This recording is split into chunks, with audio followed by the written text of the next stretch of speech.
가장 쌀 때 사면 뭐든지 좋다고 얘기합니다. 부동산도 쌀 때, 주식도 싸게 살 때 가장 좋은 겁니다. 한데 그 가장 쌀 때가 언제인지를 누가 잘 압니까?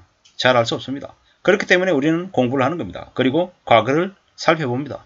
과거를 살펴보면서 앞으로 세상이 어떻게 흘러갈지를 잘 예측하는 게 가장 현명해지는 길이 아닌가라는 겁니다.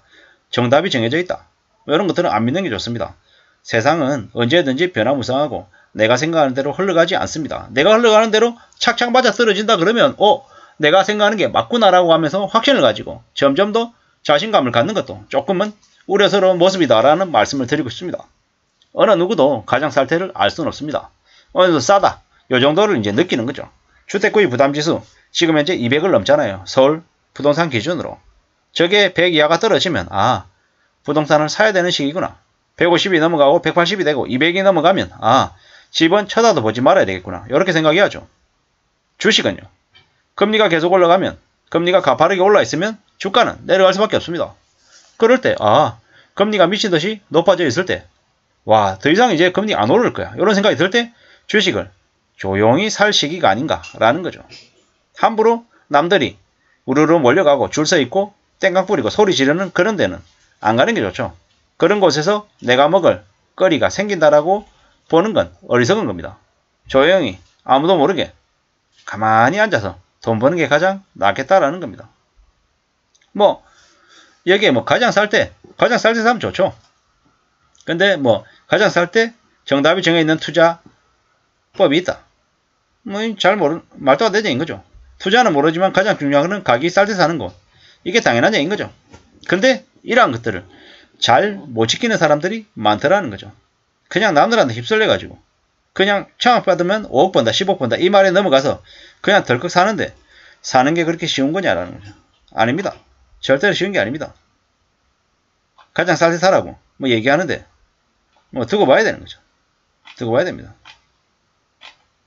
쉬운 거 없다라는 겁니다. 함부로 욕심 부리는 게 아니다.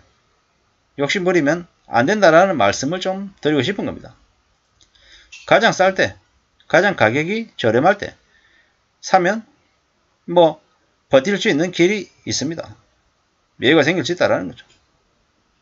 주식 매매 가장 쌀 때 사고 가장 비싸게 판다. 이렇게 다 하면 다 부자 되겠죠. 근데 다 이렇게 원하는 대로 착착착 흘러가지는 않는다라는 거죠. 이걸 좀 인정하고 살아야죠.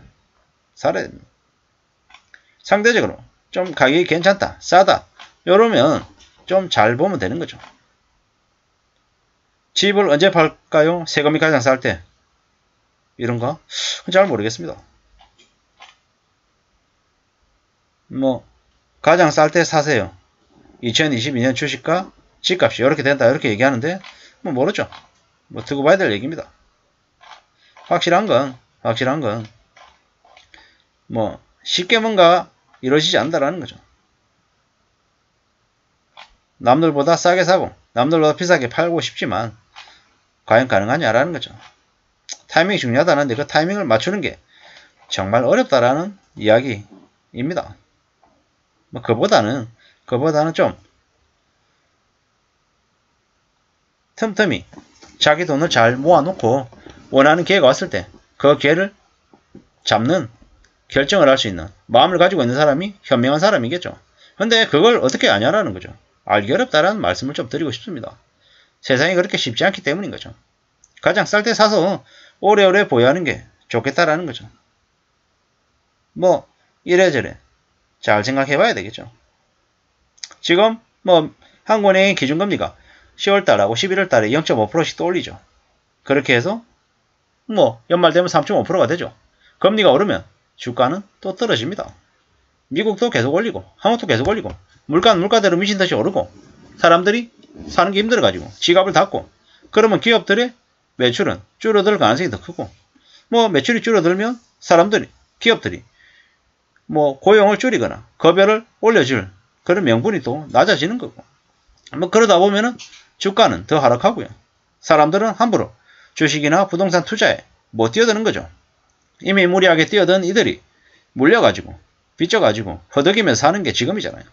그런 모습들을 주변에서 다 보고 있는데 덜컥 내가 미친듯이 뛰어들어가 살 수 있을까? 못 그러는 거죠. 지금은 뭡니까? 지금은 싸지는 시기가 도래하고 있기 때문에 언제가 저점인지 조심스레 두고 보고 지켜보면서 결정하는 게 좋겠다라는 겁니다. 가장 쌀 때 사라는 말씀을 좀 드리는 거죠. 저는 개인적으로 주가가 올 연말에 1900대로 내려가고 내년이 되면 한 1400 정도까지 갈 걸로 봅니다. 그리고 2024년이 되면요.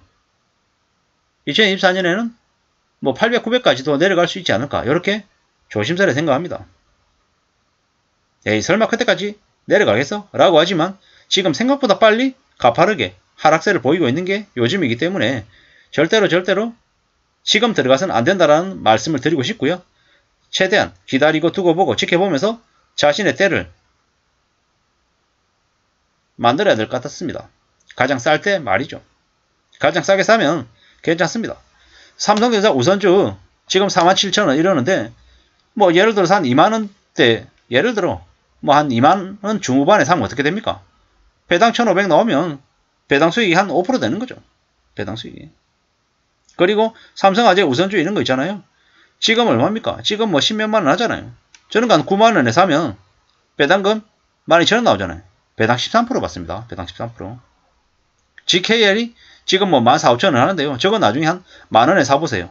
어떻게 되겠습니까?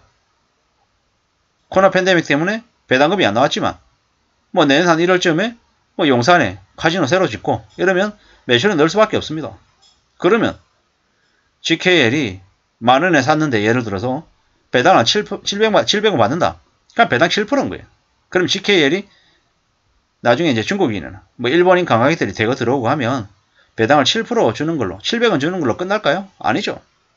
1,000원도 되고 1,200원도 될 수 있습니다. 그러면 맥커리 만원에 사면 맥커리가 아니고 GKL 만원에 사면 뭐 배당액 700원 뭐 1,200원 받으면요. 배당 수익이 그냥 12% 되는 거예요. 그럼 맥커리 인프라 뭐 만원, 15,000원 여기서 주지 않을까요? 아니죠. 25,000원, 3만원, 4만원 그냥 갈 겁니다. 그럼 만원 주고 사면 시세차익대로 한 서너 배 보고 배당금은 뭐 7% 이상 수익 보는 이런 마법과 같은 일이 벌어집니다. 언제요? 싸게 살 때 말인 거죠. 한국셀석유 지금 한 24, 5만원 하는데요. 한국셀석유 예를 들어 19만원에 사요. 그럼 배당금이 19,000원이잖아요. 배당금 10% 돼요. 10%. 그리고 진해원, 대한항공 이런 것들요. 2020년 4월이었나요? 3월이었나요? 코로나 팬데믹 되었을 때 진해원 4,000원 되고요. 대한항공 8,000원 됐어요. 그거 만약에 그때 샀으면 얼마 됩니까? 그냥 4, 5배 수익을 그냥 본다라는 거죠. 왜 이런 얘기들을 말씀을 드리냐? 싸게 샀기 때문에 가능한 얘기다라는 거죠. 그렇게 싸게 살 수 있는 때를 기다리는 게 가장 좋다라는 말씀을 드리면서 마칠까 합니다. 감사합니다.